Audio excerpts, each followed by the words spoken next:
Account prepare ചെയ്യുമ്പോൾ all income നമ്മൾ ഏത് സൈഡിലാണ് കാണിക്കേണ്ടത്? ക്രെഡിറ്റ് സൈഡിൽ.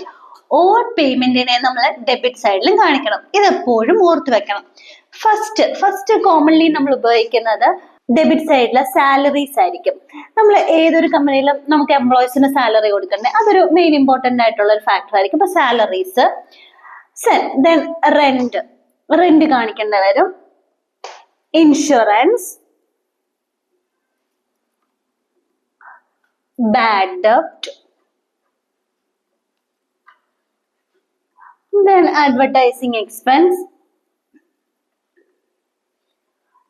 നമ്മൾ സ്റ്റേഷനറീസ് പർച്ചേസ് ചെയ്യുന്നത്, ഇതൊക്കെ നമ്മളുടെ എക്സ്പെൻസ് ആണ്. ഇതൊക്കെ നമ്മൾ ഏത് സൈഡിലാണ്? പ്രോഫിറ്റ് ആൻഡ് ലോസ് അക്കൗണ്ടിന്റെ ഡെബിറ്റ് സൈഡിലാണ് നമ്മൾ ഈ എക്സ്പെൻസ് എല്ലാം കാണിക്കേണ്ടത്.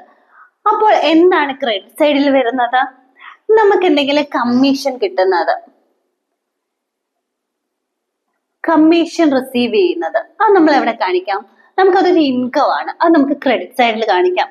അതേപോലെ ഡിസ്കൗണ്ട് റിസീവ് ചെയ്യുന്നത്, അത് നമുക്ക് എവിടെ കാണിക്കാം?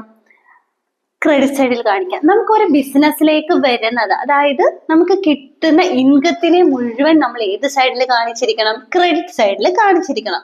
അപ്പൊ നമുക്ക് ഉണ്ടാവുന്ന പേയ്മെന്റ്സ് എല്ലാം നമ്മൾ ഏത് സൈഡിലാണ്? പ്രോഫിറ്റ് ആൻഡ് ലോസ് അക്കൗണ്ടിന്റെ ഡെബിറ്റ് സൈഡിലും ഓൾ ഇൻകത്തിനെ നമുക്ക് ക്രെഡിറ്റ് സൈഡിലും കാണിക്കാം. ദെൻ അതേപോലെ എങ്ങനെയാണ് നമ്മളിത് ടാലി ആക്കണം. എന്നിട്ട് ഇവിടെ വരുന്നത് നമുക്ക് നെറ്റ് പ്രോഫിറ്റ് ആണെങ്കിൽ അത് ഏത് സൈഡിൽ കാണിക്കും?